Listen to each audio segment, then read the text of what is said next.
Welcome to the world of science fiction Neon's Alien. Don't forget to like, subscribe, and tap the notification bell so you never miss a new story from Neon's Alien universe. The sky above Vortha 9 was dark red like dried blood. The air smelled of rust, oil, and pain. This was not a place for kindness. This was a place where people were bought and forgotten.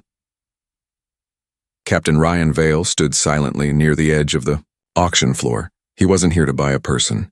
He came looking for a part, an old Starcore reactor for his ship. But the black market auction had other items listed too. Weapons, parts, prisoners, and now, slaves. Rion didn't like it, but he stayed, because something in the air felt strange tonight. A loud voice echoed from the center stage. Next up, Lot 47, rare, untouched, unknown species. Bidding starts at 1,000 credits. Guards dragged a tall figure into the light.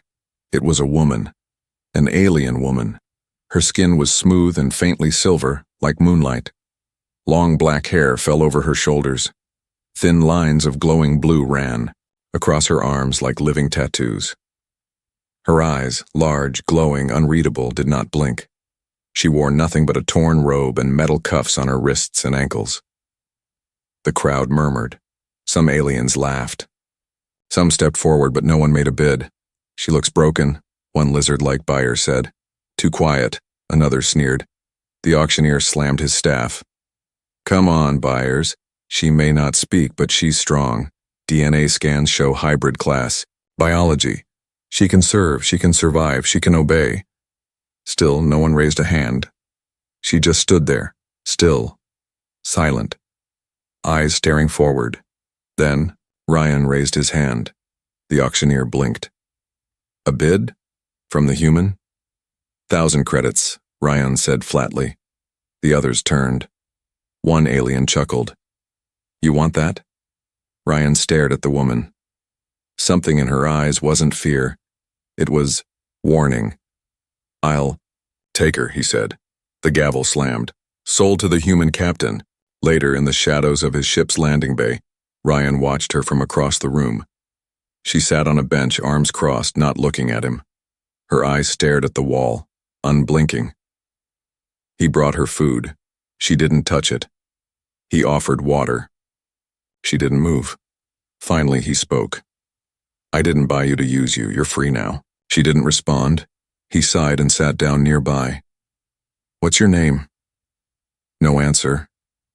He rubbed his eyes. I'm Ryan, captain of the Starwake. I saved your life back there. You were going to rot in a cage. Still nothing. Minutes passed. Then, finally, she spoke. Her voice was quiet, smooth, cold. You didn't save me, human. You claimed me. Ryan frowned. That's not what I meant. She turned her head and looked at him. Really looked, her eyes weren't just glowing, they were alive. My name is Solari, she said. And you've made a mistake. Ryan raised an eyebrow. Why's that? She stood up, tall and graceful despite the cuffs. Because I'm not what you think. And now, you're involved. Ryan opened a small tablet and scanned her cuffs. The ID chip showed no race match, no homeworld, no data. She was a ghost in the system. He looked up. Where are you from? Solari looked at the stars through the ship's glass window, a place no one remembers, as the Starwake lifted off from Vortha 9 and slipped into orbit. Ryan sat in his pilot seat and watched the stars blur. Behind him, Solari sat in silence, her hands folded, her eyes closed. But in her mind, something burned. She whispered in her own language, words no human could translate. He touched the chain, and now he will feel its weight. Captain Ryan Vale had flown through war zones, escaped black holes, and faced down bounty hunters. But this silent woman in his ship was something else entirely. Solari hadn't spoken a word since they left. Vortha 9. She didn't ask questions. She didn't look around the ship like most rescued prisoners did. She just sat in the same chair, hands resting on her knees, her glowing blue eyes fixed straight ahead. She didn't sleep. She didn't eat. and when Ryan gently placed food on the table again, she simply turned away. "I'm not your jailer," he said. No response. He sighed and sat across from her. "You can walk around. You're not locked in." Her eyes flicked toward him, but not with gratitude, with warning. "You should have left me there," she said softly. "I chose silence." Ryan leaned back. "You'd rather be in chains?" Solari tilted her head slightly. "At least chains are honest." The next morning she was gone. Not missing, but no longer in the chair. Ryan found her standing in the ship's upper deck, staring out at the swirling blue gas of a nebula they had passed. Her face was unreadable. He spoke quietly. "We'll reach the next system in 5 hours. If there's somewhere you want to go, just say it." Solari turned slowly. Her silver-toned skin shimmered faintly under the starlight. "There's nowhere, safe for what I am." Ryan paused. "You're not a slave anymore." Her voice was sharper this time.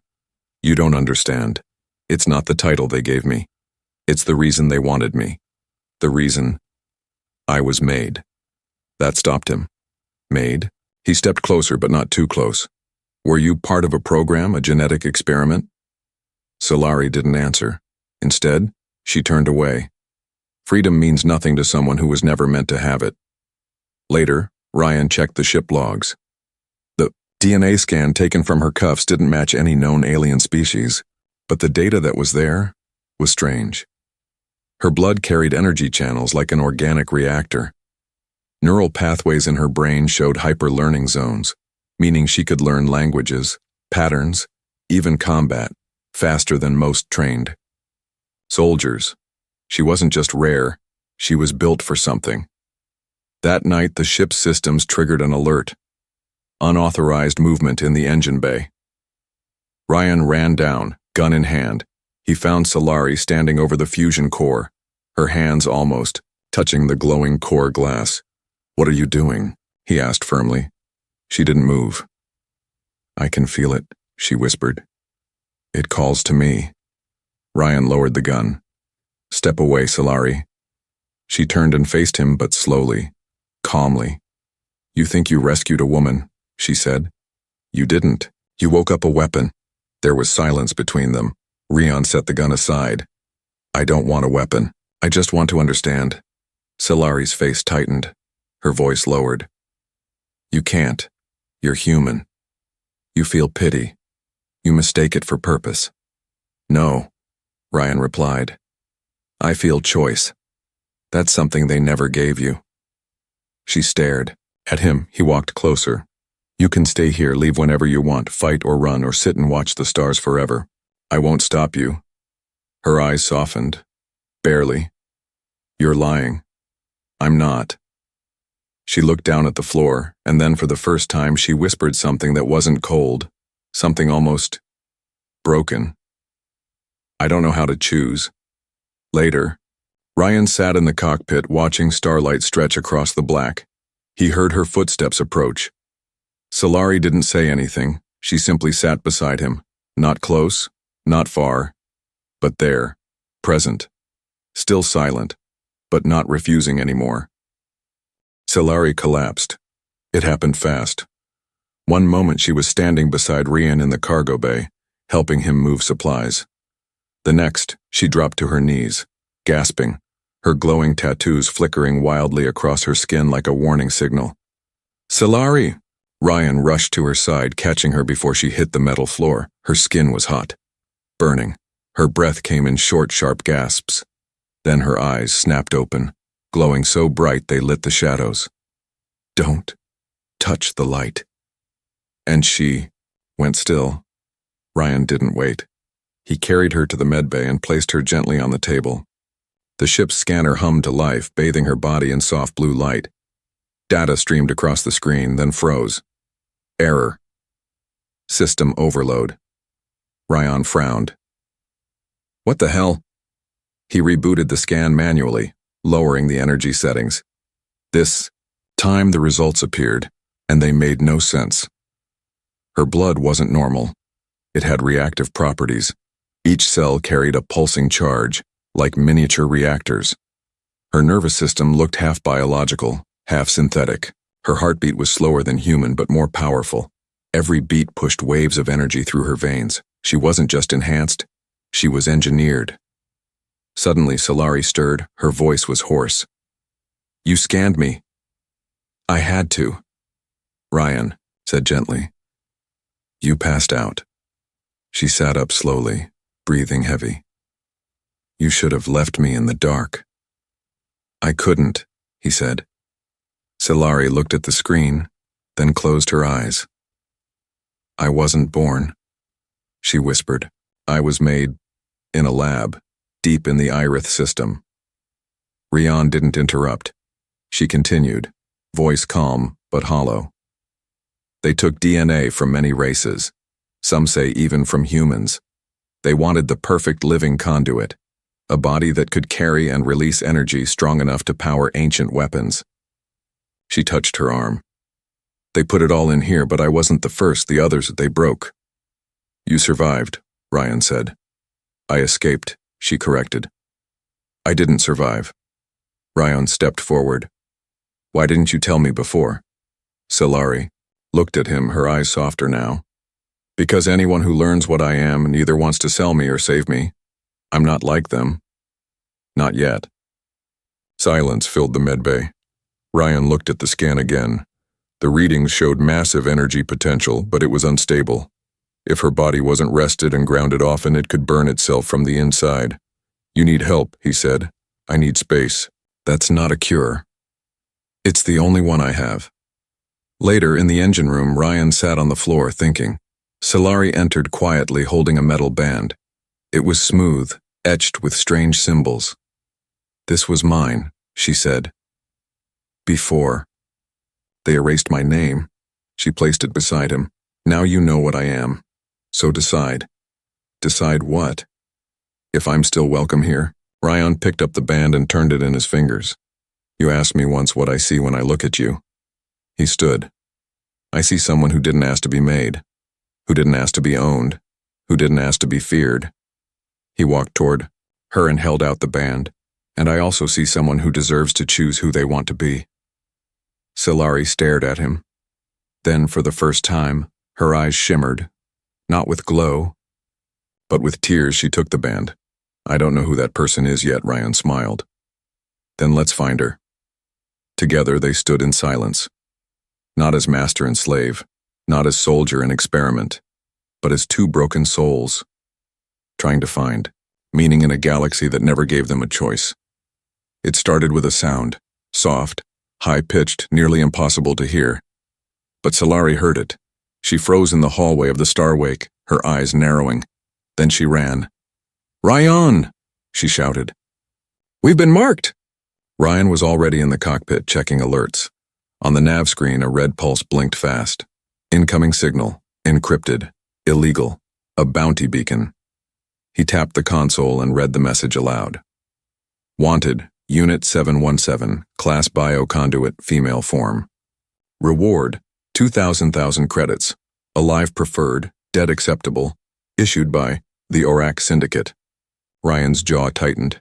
Solari stepped beside him, silent. "I'm guessing this Orac Syndicate isn't a charity." She shook her head. "They built the labs.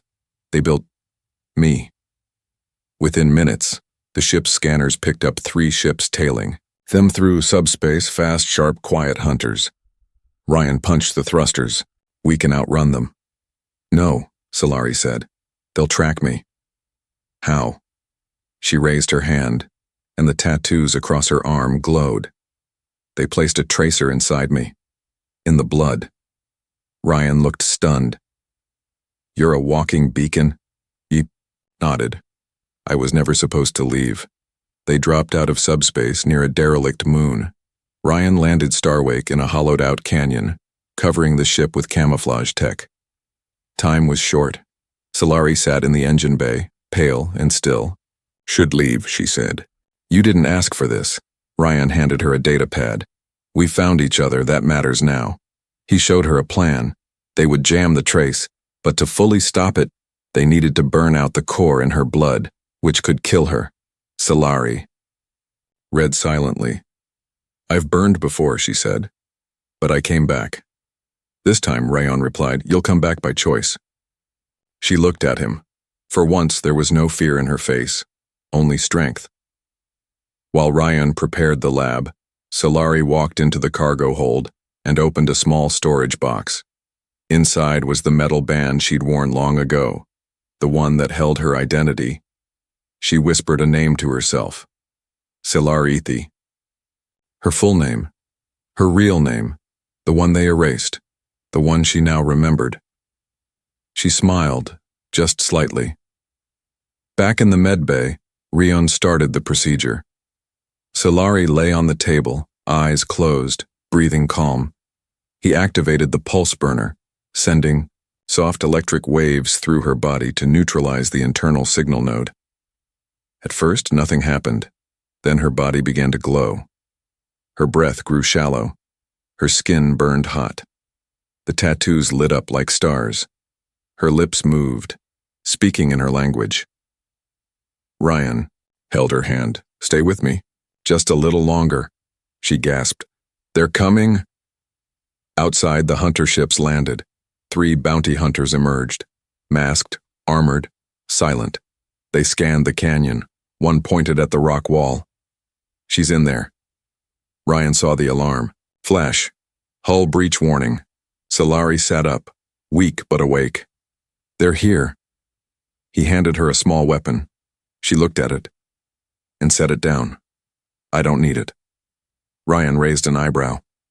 You sure? She nodded, then walked toward the ship's exit, barefoot, unarmed, glowing. The first bounty hunter fired, but the energy bolt bent in the air and vanished. Solari raised her hand. The sky shimmered. Energy pulsed from her fingers like quiet thunder. The second hunter dropped his weapon and fell to his knees. The third tried to run.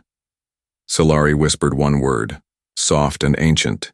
His boots froze to the ground, then exploded. Inside the ship, Ryan watched on the screen. He didn't cheer. He didn't speak.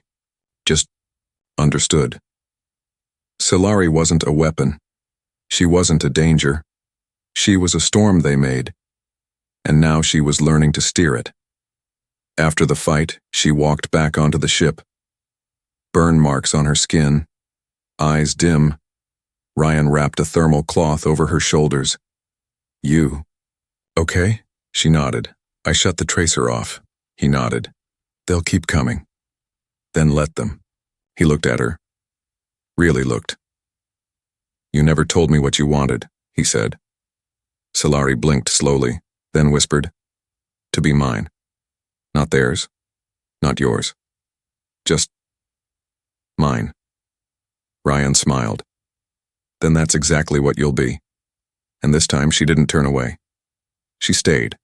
The Starwake drifted through the blue fog of a quiet nebula. No threats. No bounty hunters. No sound. Just the hum of the ship and the soft rhythm of breathing from 2 people who had nothing left to hide. Solari stood barefoot in the observation bay, her fingers pressed against the cold glass.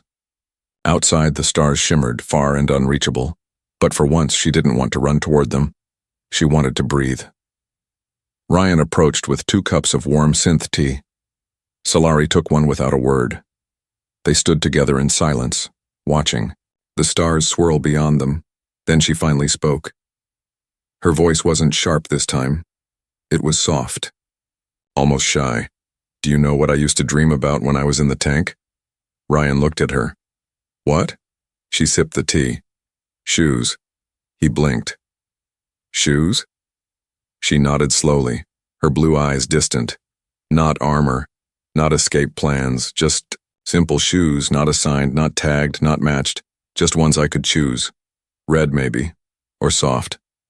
She turned toward him. You asked me once what I desire. You expected something big. Power, revenge, freedom. She placed the tea down and walked a few steps, her voice growing stronger. But the truth is, I don't know what I want yet. Because I was never allowed to want anything. Ryan leaned against the wall. You're allowed now. Solari nodded. But it's hard. I still feel like if I want something, it'll be taken from me. Or used against me. Or used to hurt you. Ryan looked her in the eye. You won't hurt me. You can't promise that. No, he admitted, but I can choose to trust you anyway. Solari's throat tightened. She looked down at her glowing fingers.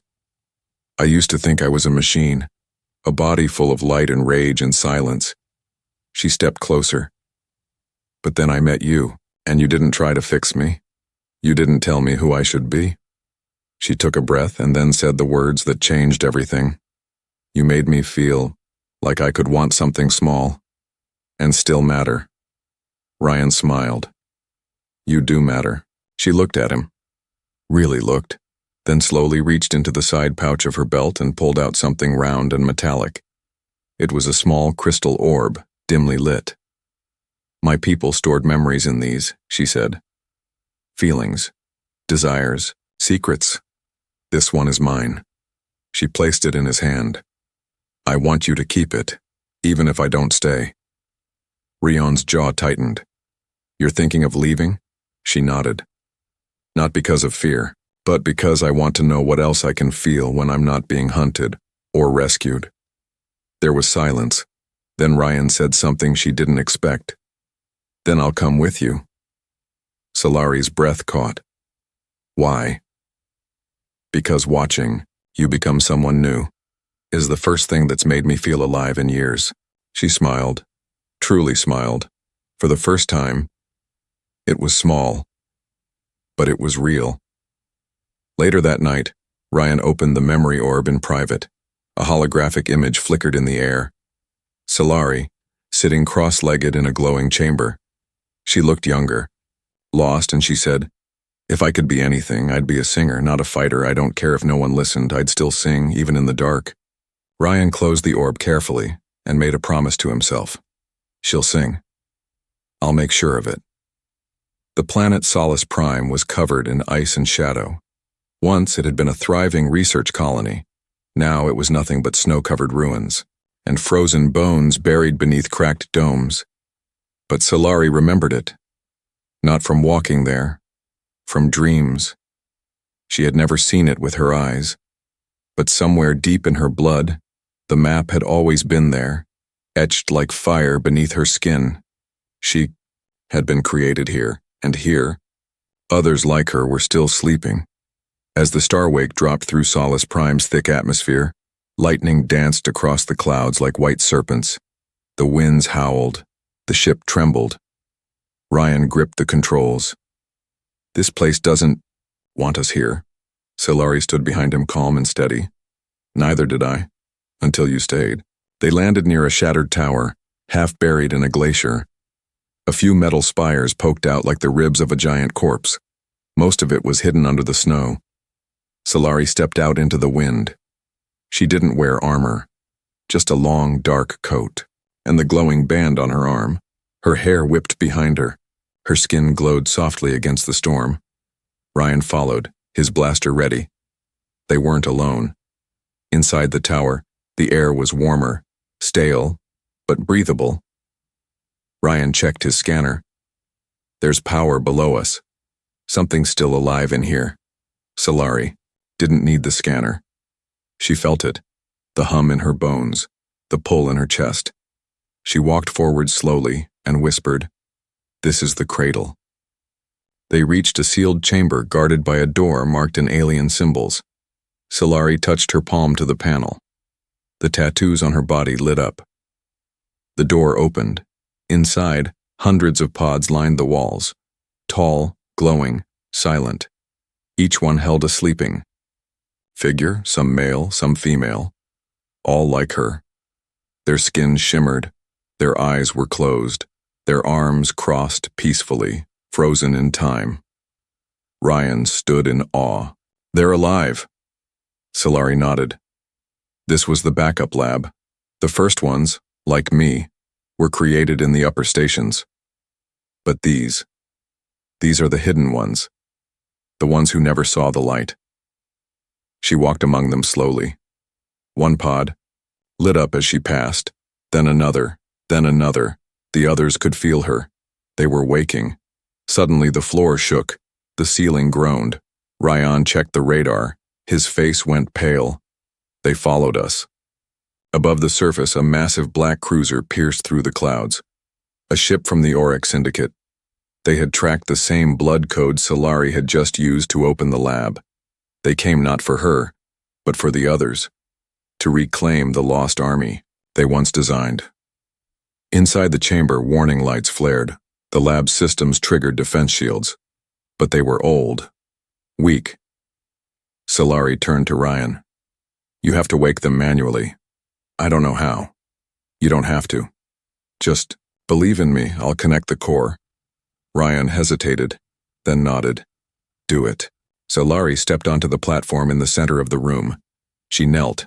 The energy around her pulsed. Her arms glowed brighter. Her voice rose, not in fear, but in song.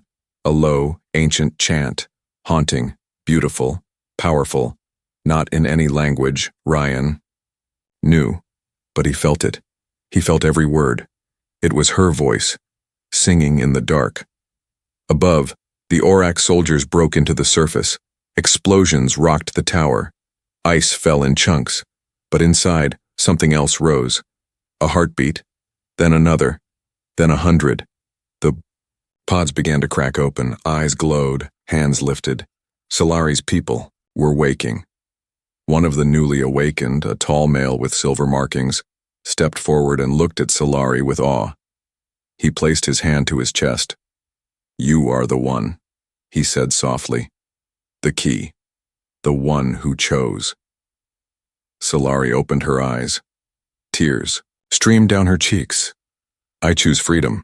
Outside, the storm grew violent, but inside, light exploded from the core. The old lab became alive, and Solari no longer stood alone. The tower on Solace Prime was burning. Explosions lit up the ice. Smoke rose into the red sky. The storm howled like it wanted to swallow the world. And still, Solari stood tall in the center of it all, her arms glowing, her people rising. She had awakened the forgotten. They didn't bow to her. They stood with her. Inside the main hall, Ryan fought side by side with the awakened. Blaster fire cut through the air. Orax soldiers stormed the lab, but they didn't expect resistance. Not from living weapons who had once been asleep for decades. Solari didn't fight with guns. She moved energy. With one wave of her hand, she redirected plasma blasts. With another, she shielded 2 of her people from falling debris. The old systems inside her had fully unlocked, but she wasn't controlled by them anymore. She was steering her own storm. Ryan found her standing over a fallen soldier, her breath shallow, eyes fierce. We need to retreat, he said. Solari shook her head. No, we end it here. He stared at her. You'll die. She stepped forward, her voice calm. I already did. Once, when they took my name, my voice, my future. Now I have all of them back. Ryan didn't argue. Instead, he asked, What do you need from me? She looked him in the eye and said, To stay, not to lead, not to protect, just to stay. The last wave of Orac drones flew in, but something had changed. Solari raised both arms, and every awakened around her did the same. Their combined energy filled the chamber like a sunrise. The UR drones fell from the air, crushed by invisible pressure. The Orac commander shouted over comms, Fall back! Fall! But it was too late. The lab exploded in light. When it cleared, only silence remained. And wind. The enemy was gone. And Solari stood at the edge of a new future. Later, as the sun broke through the clouds of Solace Prime for the first time, in centuries, Solari stood outside the tower ruins. Her people gathered around her, they waited, but she turned not to them. She turned to Ryan. You brought me out of the pit, she said. You didn't try to change me. You gave me space to remember who I was. He nodded quietly. You gave me something I never had, she added. He looked confused. What? She stepped closer. A choice. The council of her people offered her leadership. They called her the key, the one who woke them, the one who could rebuild their race. She listened, and then she spoke. I will help you, but I will not stay as your queen. Gasps spread. Solari walked down from the stone platform and stood beside Ryan. I chose him, she said. Not because he saved me, but because I am not afraid to want something anymore. She reached into her belt and pulled out the memory orb Rion once held. She crushed it softly in her hand and released her past. Smoke rose, tears fell, and the future began. Together, Rion and Solari boarded Starwake once more. As the ship lifted into the sky, Solari looked down at her people, strong, free, and finally awake. She had given them what they needed. Now she would take what she wanted, not a throne, not a title, but a journey, a future with someone who saw her not as a weapon, but as a woman who chose. Some say she was built to be a machine, others say she became a goddess, but the truth is simpler. She was a woman who chose the human, and the galaxy would never be the same again.